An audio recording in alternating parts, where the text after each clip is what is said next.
May 15, 1945. The war in Europe had collapsed into history just days before, and the roads stretching across the Bavarian countryside were clogged with the debris of defeat. Trucks rumbled along dusty paths, their wheels grinding over gravel, carrying with them the remnants of a nation broken into pieces. In one such truck, a cluster of German women sat crowded together, their faces drawn and exhausted, their eyes fixed on the passing landscape they once called home. Some had been nurses in military hospitals, others worked in administrative posts, and still others had simply been caught in the wrong place when surrender descended like a hammer upon the Reich. They wore thin dresses now, their hair unkempt, their expressions carrying the weight of a civilization that had consumed itself in madness. The women had been told for years that the Americans were barbarians, crude and violent, products of a degenerate culture that could never match the discipline and order of Germany. They had seen cartoons depicting American soldiers as hulking brutes with crude features, their mouths twisted in perpetual sneers, their intentions always base and destructive. Yet now, as they were transported to a prisoner-holding facility, they found themselves surrounded by young men in clean uniforms, men whose voices were strange and accented, but whose hands did not reach out to harm them. Some soldiers offered water to drink. Others stepped back to give them space on the wooden benches of the truck. It was a contradiction so profound that the women found themselves questioning everything they thought they knew about their enemy. The truck lurched forward, swaying around curves as it descended from the mountains toward the plains beyond. The women gripped the wooden seats to steady themselves, their bodies tense, uncertain what awaited them in captivity. The Americans did not speak much to them, though occasionally they exchanged words with each other in their strange, guttural language that seemed so foreign after years of hearing only German. One soldier, barely older than 20, kept glancing back at them with what seemed like curiosity rather than contempt. His uniform was pressed neatly, his boots polished to a shine, and his face bore no mark of cruelty. When he caught one of the women staring at him, he smiled slightly, a gesture so simple and human that it sent an unexpected tremor through her. She looked away quickly, ashamed at the fluttering sensation in her chest. What right did she have to notice such things now, as a prisoner of war in a defeated nation? Days passed as the women were transported deeper into the American zone of occupation. They were housed in a camp near a small town in Bavaria, a series of wooden barracks arranged in neat rows with guard towers at each corner. The fences were tall and sturdy, a constant reminder of their captivity. Yet the camp itself was organized and clean in a way that surprised them. They were given clean blankets, shown to barracks where they would sleep, and informed through gestures and slowly spoken words of the daily routines they would follow. The women were cautious, still waiting for the moment when the mask of civility would slip and the brutality they had been promised would emerge. But that moment never came. Instead, meals arrived on schedule, often containing meat and vegetables, luxuries they had not seen in months as the war drained Germany of food. Some of the women wept as they ate, tears born from the cognitive dissonance of being treated with dignity by those who now held power over their lives. The guards rotated regularly, and one morning a different unit arrived at the camp. Among them was a soldier named James, tall and broad-shouldered, with sandy hair and a face marked by a boyish innocence despite the hardness war could wear into men. He was assigned to guard duties near the women's barracks, and for the first week, he maintained a professional distance, acknowledging the prisoners with a nod but speaking little. Then one afternoon, as he was off duty and walking through the camp with several of his fellow soldiers, something unexpected happened that would forever alter the trajectory of those long months in captivity. James had not come to the camp alone. His younger brother, Tommy, had accompanied him, a boy of only 8 years old, small and gangly in the way that children are, with the same sandy hair as his older brother and an endless supply of energy that seemed impossible in a place marked by confinement and loss. Tommy had been allowed to visit his brother for a week, a rare privilege granted to soldiers whose family had connections, and the boy had been fascinated by the camp, the routine, the foreignness of it all. He ran alongside the soldiers with unguarded enthusiasm, asking endless questions in the way of children, pointing at things with the directness that only children possess. When the group of soldiers walked past the women's barracks, Tommy noticed them for the first time, peering through the fence with unconcealed curiosity. The women, in turn, noticed the boy.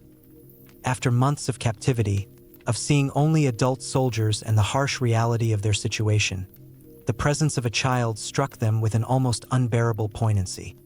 Tommy's small frame, his innocent face, his obvious joy at exploring the camp, seemed like a fragment of another world, a world before war, before loss, before the crushing weight of defeat. One of the women, Margarethi, who had been a teacher before the war, stood and approached the fence, drawn by something maternal that war had not yet extinguished entirely. She was perhaps 30 years old, with brown hair now streaked with gray and eyes that had seen too much sorrow.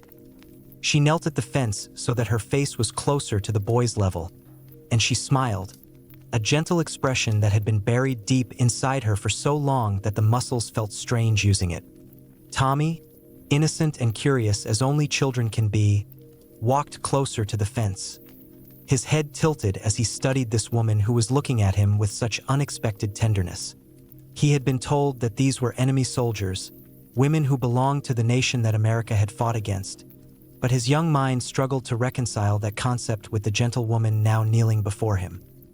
He turned to his brother James, who was watching this interaction with surprise and growing understanding.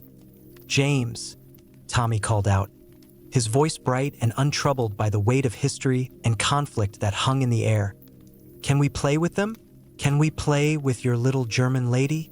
James started to object, to usher his brother away, but Margarethi had already extended her hand toward the fence, and the other women had begun to approach, drawn by the unprecedented moment. There was something in the sight of a child that had awakened something in them, a recognition of innocence that transcended all borders and all enmities. James looked at his commanding officer standing nearby, who hesitated for a moment before shrugging, apparently deciding that no harm could come from allowing a brief interaction. Perhaps he recognized that sometimes mercy and human connection were as important as discipline and order. What happened over the next hour would become a memory that would stay with those women for the rest of their lives. Tommy, with the unself-consciousness of childhood, began to play simple games with the women through the fence. They taught him a German children's rhyme, singing it slowly and clearly so he could repeat it, laughing with genuine delight at his pronunciation, which mangled the words in a way that was somehow both endearing and heartbreaking.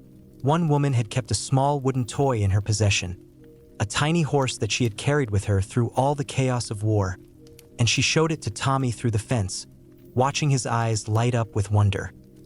Another woman had somehow preserved a few hard candies, precious treasures in a time of scarcity, and she passed them through the fence to the boy, watching him taste them with the kind of joy that seemed almost obscene in a place of captivity.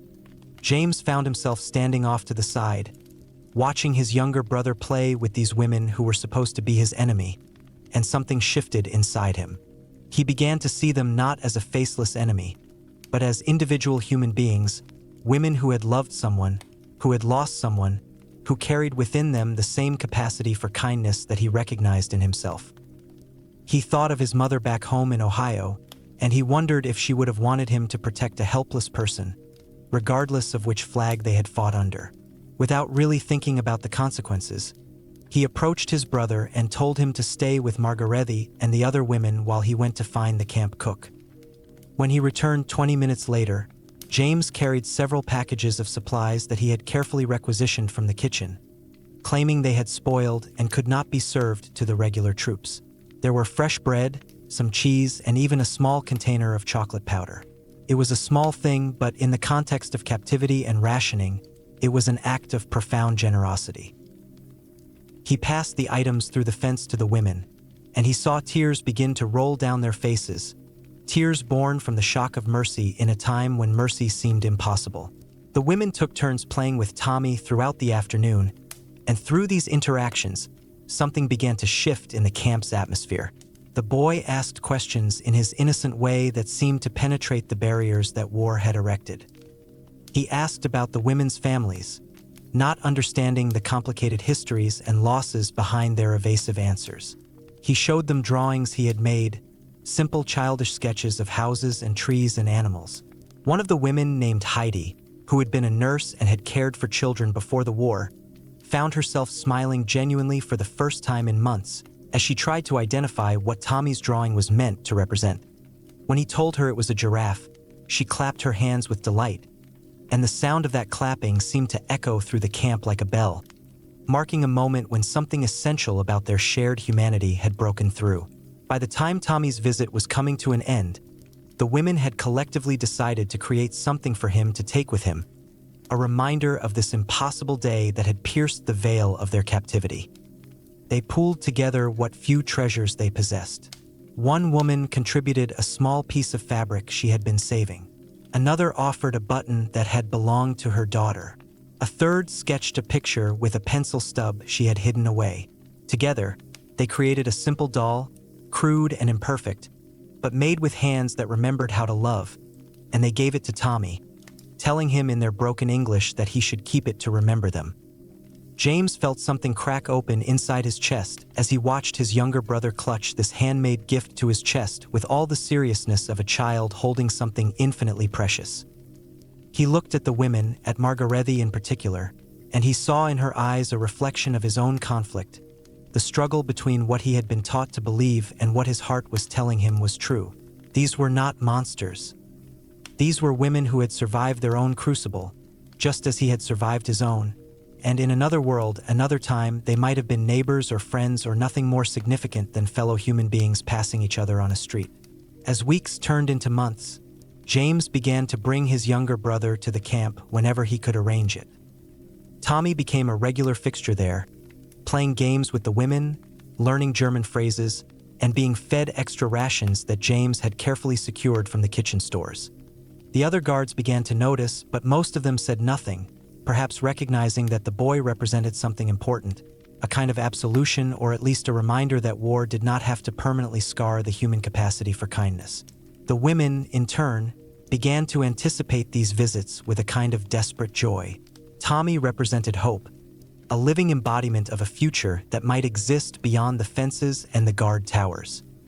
One afternoon, as Tommy was playing a game with several of the women, Margarethi sat on a bench and watched him with an expression that blended profound sadness with a kind of wistful happiness. She thought of her own daughter, a girl of nearly 10 who was somewhere in Germany, being raised by relatives as Margarethi served out her captivity. She wondered if her daughter would even remember what she looked like, if the passage of time and separation would erase Margarethi from her memory the way certain photographs are worn away by constant handling. But watching Tommy laugh and play, she felt a strange sense of peace. She had thought that war had stolen from her the ability to experience maternal love, but this boy, child of the nation that had defeated hers, had somehow allowed her to touch that part of herself again, at least briefly. The other women began to engage with James more as well, asking him questions about America, about his family, about what the world looked like beyond the fences of the camp. James found himself speaking more openly than he had with anyone else in the camp, sharing stories of his childhood in Ohio, of his parents' farm, of the school he had attended before the war had called him away. In return, the women shared fragments of their own lives, stories of Germany before the madness had consumed it, tales of ordinary lives and ordinary loves, of families and homes and dreams that seemed impossibly far away now. One woman named Greta, who had worked as a secretary in Berlin, asked James if he thought the world would ever truly heal from the wound that war had inflicted. James thought carefully before answering, and when he spoke, his voice carried a weight beyond his years. He said that he did not know if the world would heal, but he believed that conversations like these, moments of human connection across the divide of enmity, were like small threads that might slowly weave the world back together. It was not a grand answer, but it was an honest one, and Greta seemed to find some comfort in it. As the seasons changed and summer turned toward autumn, rumors began to circulate that the women would soon be repatriated, sent back to Germany as part of the agreement between the Allied powers. The women received this news with mixed emotions. They longed for home, desperate to discover what had become of their families and their nation. Yet they found themselves reluctant to leave the camp that had become, despite its nature as a place of captivity, a refuge from the chaos outside. The camp had become predictable, and in its predictability there was a kind of safety. They knew what to expect here, while outside, Germany lay in ruins, and the future was uncertain and potentially terrifying. On the last day before the women were scheduled to depart, James brought Tommy to the camp one final time. The boy did not fully understand that this would be his last visit, but his older brother had explained it to him in words that had made the child solemn and unusually quiet.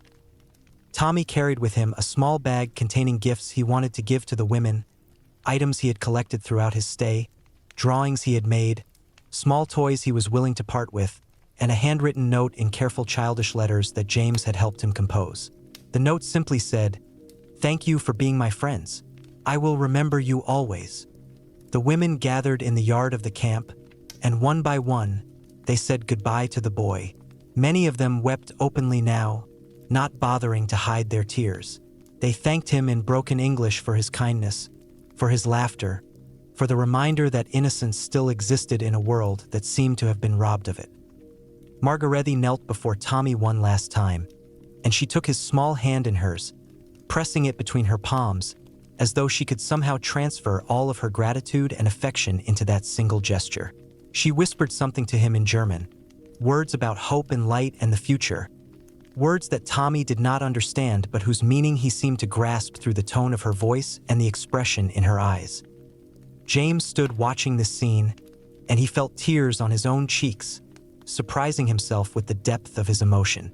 He thought about how arbitrary history was, how in another circumstance, these women might never have encountered him or his brother, and he wondered how many other moments of potential connection were lost every day because of the barriers that separated human beings from one another. He had come to the conclusion over these months that the greatest tragedy of war was not the destruction of buildings or the loss of material things, but rather the denial of these ordinary human connections, the way that enmity could prevent people from seeing each other as they truly were. When the trucks arrived to transport the women away from the camp, there was a solemnity to the proceedings that felt almost ceremonial. The women lined up with their few belongings, and as they passed by James and Tommy, each one reached out to touch the boy's shoulder or his hand, as though trying to hold onto the connection one last moment before it was severed. Tommy stood very still, trying to be brave as his brother had instructed him, but his lip quivered as he watched the women climb into the trucks. Margarethe was one of the last to board, and she looked back over her shoulder as she climbed up, her eyes meeting James's across the distance, and in that moment, a wordless understanding passed between them. They both knew that this experience had changed something fundamental in how they understood the world and their place in it. As the trucks pulled away, the women waved from the wooden slats of the truck bed, and James lifted Tommy up onto his shoulders so the boy could wave back for as long as the vehicles remained in sight. When the trucks finally disappeared around a bend in the road, Tommy leaned down and whispered to his brother, "Will I ever see them again?" And James honestly answered, "Probably not, but I think that what we shared with them here, it matters. It matters more than most people would ever understand." Tommy fell silent, and over the following days, he would occasionally pull out the handmade doll that Margarethe and the other women had created for him, and he would hold it carefully, remembering the faces and voices of the women who had made it.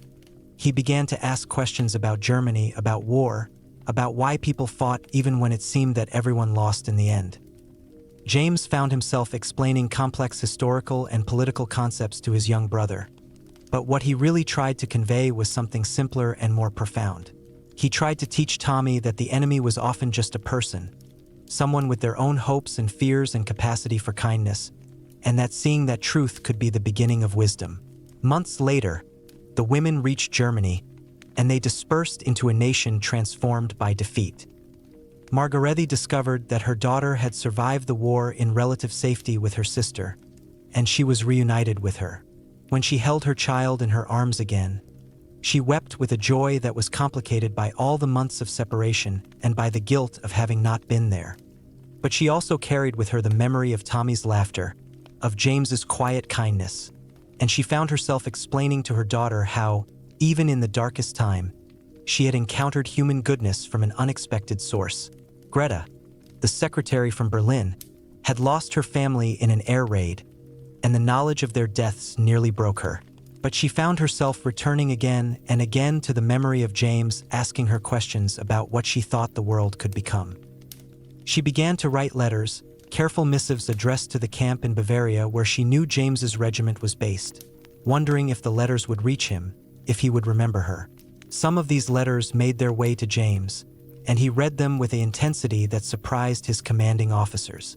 He responded with his own letters, filled with his thoughts about healing and forgiveness and the strange bridges that could be built between former enemies. The correspondence between James and several of the women continued for years after the war. They shared stories of rebuilding their lives, of finding employment, of reconnecting with family members, of slowly learning to trust the world again. James spoke of his marriage, of the children he and his wife had, and how he had tried to teach them the lessons he had learned during those months in the camp. The women spoke of their own marriages, their children, their struggles to live in a Germany that was now divided and occupied, marked by the legacy of the war in ways that would persist for decades. Tommy grew up carrying the memory of those women with him, and he became, in his own way, an ambassador for the possibility of reconciliation. When he was old enough, his parents gave him permission to travel back to Germany, and he sought out Margarete, finding her in a small town not far from where the camp had been. They spent an afternoon together, the boy now a young man, the woman now middle-aged, separated by years and distance, but connected by a single moment in time when a child's innocence had pierced through the veil of war. Margarete wept when she saw him, and Tommy found that he too had tears in his eyes, tears born from the recognition that some connections transcended time and circumstance. James, reflecting on his life many years later, would speak often of those months in the camp as one of the most significant periods of his life. He would tell people that he learned more about the human capacity for both cruelty and kindness during that time than he learned from any formal education or any other experience. He would say that his younger brother, in his innocent way, had taught him more about forgiveness and human connection than he could have learned in 1,000 books or lectures. He understood that war had been fundamentally about denying people the ability to see each other as human, and that the small acts of kindness, the simple interactions, the willingness to see the person behind the uniform or the prisoner's uniform, these things were acts of rebellion against the forces that sought to dehumanize. Years passed, and the women who had been prisoners in that camp went on to live their lives in a Germany that gradually rebuilt itself. Some achieved professional success, others found quiet contentment in family and community, and all of them carried with them the memory of an American soldier named James and his younger brother Tommy, and the extraordinary gift they had given, which was simply to see them as human beings worthy of dignity and kindness. When Tommy passed away in his 70s, his family found among his possessions a carefully preserved box containing letters from various women who had been prisoners in the camp. The handwriting had changed over the decades, some of the letters bearing the marks of advanced age, but the gratitude and affection expressed in them was consistent and overwhelming. The family was moved by the depth of connection that had been maintained over such a vast span of time, and they understood that their father had participated in something significant, that his childhood presence in that camp had meant more to the women involved than perhaps even James had fully realized. For those women, Tommy had represented something that war had tried to take from them: hope, innocence, the possibility of a future beyond the immediate devastation and loss. In his small boy's body, in his willingness to play games and laugh and share moments of genuine human connection, he had embodied the future that they were fighting to believe in, the world that might emerge once the madness of conflict had finally ended. And in their response to him, in the way they had crafted gifts for him and laughed with him and treated him with a tenderness that transcended all the barriers between them, they had demonstrated the fundamental truth that James had come to believe, which was that human beings were capable of seeing each other across even the deepest divides. The story of those women and that American soldier and his younger brother became, in small ways, part of the larger narrative of reconciliation and healing that would characterize the post-war world. It was not a grand story, not one that would make it into major history books, but it was a true story, a small moment of grace in a time of overwhelming tragedy, a reminder that even in the darkest hours, human kindness could find a way to shine through, and that sometimes it took a child's innocent question, "Can we play?" to remind adults of what truly mattered in the world.